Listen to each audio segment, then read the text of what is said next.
খাগড়াছড়িতে সহিংসতা, ক্ষমতার জন্যে ক্ষমতা, ক্ষমতার জন্যে লড়াই, হিংসার প্রতি হিংসা। এই তিনটি কারণে পার্বত্য অঞ্চলে কয়েকদিন পর পর দেখা দিচ্ছে সহিংসতা। দেশের অর্থনীতি এবং পর্যটন শিল্পে পার্বত্য অঞ্চলের ভূমিকা অত্যন্ত গুরুত্বপূর্ণ। এই কথা অস্বীকার করার কোনো উপায় নেই। কিন্তু এবার পার্বত্য অঞ্চলে দুটি গুরুত্বপূর্ণ জেলায় দেখা দিয়েছে ভয়ঙ্কর রূপ।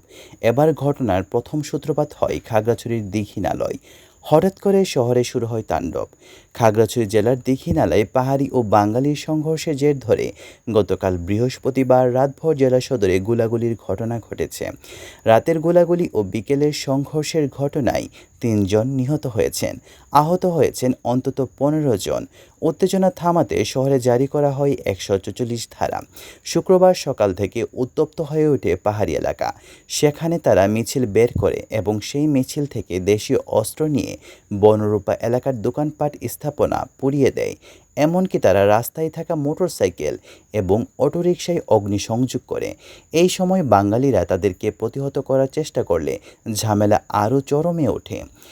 ঘটনাটি এতটা ভয়াবহ আকার ধারণ করার কারণ হলো ৩ জন আদিবাসীর মৃত্যু।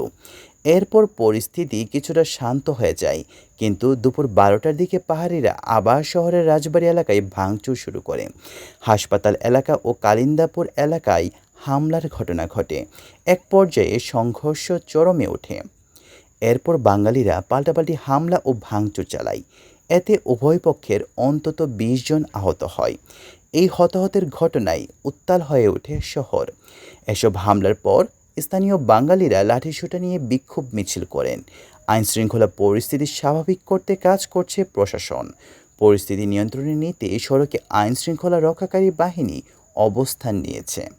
খাগড়াছড়ি সদরে বুধবার ১৮ সেপ্টেম্বর চুরির অভিযোগে মোহাম্মদ মামুন নামে এক যুবককে পিটিয়ে হত্যার প্রতিবাদে পরদিন বৃহস্পতিবার বিকেলে দীঘিনালায় বাঙালি শিক্ষার্থীরা বিক্ষোভ করেন।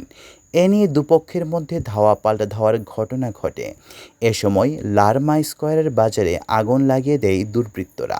তাতে ৫০টির বেশি ব্যবসা প্রতিষ্ঠান পুড়ে যায়। আহত হন ৫ জন। এদিন রাত ১০:৩০টায় খাগড়াছড়ি জেলা শহরের নারায়ণখাইয়া স্বনির্ভর এলাকায় ব্যাপক গুলির শব্দ শোনা যায়। পুরো এলাকায় আতঙ্ক ছড়িয়ে পড়ে। এরপর রাতে ১২ জনকে খাগড়াছড়ি জেলা সদর হাসপাতালে নিয়ে আসা হয়। এর মধ্যে রুবেল, জুনান চাকমা ও ধনঞ্জয় চাকমা নামে ৩ জন মারা যান। পরিস্থিতি নিয়ন্ত্রণে আনতে জেলার বিভিন্ন স্থানে সেনাবাহিনীসহ আইনশৃঙ্খলা বাহিনীর টহল জোরদার করা হয়েছে বলে জানিয়েছে প্রশাসন। শুক্রবার সকালে জেলা প্রশাসক মোহাম্মদ শহীদুজ্জামান, দীঘিনালা সেনা জোনের অধিনায়ক লেফটেন্যান্ট কর্নেল ওমর ও পুলিশ সুপার আরিফিন জুয়েল দীঘিনালার ক্ষতিগ্রস্ত এলাকা পরিদর্শন করেন। এ সময় তারা স্থানীয় লোকজনের সঙ্গে কথা বলেন এবং ঘটনার উদ্ঘাটনে তদন্ত কমিটি গঠনসহ দোষী ব্যক্তিদের আইনের আওতায় এনে বিচারের আশ্বাস দেন। পার্বত্য খাগড়াছড়ির দীঘিনালা উপজেলায় পাহাড়ি জনগোষ্ঠীর উপর হামলার অভিযোগ এনে এর প্রতিবাদে রাজধানীর শাহবাগ মোড়ে আধা ঘণ্টা অবরোধ কর্মসূচি পালন করে বিক্ষুব্ধ যুগ্ম ছাত্র জনতা। পরে আগামী ৩ দিন পার্বত্য ৩ জেলায় অবরোধের ঘোষণা দিয়ে বিক্ষোভকারীরা দুপুর ১২:৩০টার দিকে শাহবাগ মোড় ছাড়েন। শুক্রবার ২০ সেপ্টেম্বর দুপুর ১২টার দিকে বিক্ষুব্ধ যুগ্ম ছাত্র জনতা ব্যানারের শতাধিক মানুষ শাহবাগ মোড় অবরোধ করেন। এ সময় বিক্ষুব্ধ যুগ্ম জনতা ও পাহাড়ি ছাত্র পরিষদের সুভাষিস চাকমা বলেন, হামলার প্রতিবাদে আগামী ৩ দিন অর্থাৎ ৭২ ঘণ্টা পার্বত্য ৩ জেলায় অবরোধের ডাক দেওয়া হয়েছে। এর আগে রাজু ভাস্কর্যের পাদদেশে তারা সমাবেশ করেন। এ সময় তারা পাহাড়িদের বাড়িঘর, দোকানপাটে হামলা, ভাঙচুর ও অগ্নিসংযোগে জড়িতদের দৃষ্টান্তমূলক শাস্তির দাবি জানান। দুপুর ১:১২টার দিকে তারা বিক্ষোভ করে মিছিল নিয়ে শাহবাগ মোড়ের দিকে যান। প্রায় ২০ মিনিট তারা শাহবাগ মোড় অবরুদ্ধ করে রাখেন। পরে সেখান থেকে কর্মসূচি ঘোষণা করেন তারা। এমন পরিস্থিতিতে শান্ত থাকার জন্য আহ্বান জানিয়েছেন অন্তর্বর্তীকালীন সরকার। পরিস্থিতি দ্রুত নিয়ন্ত্রণে আসবে, এটাই সবার প্রত্যাশা।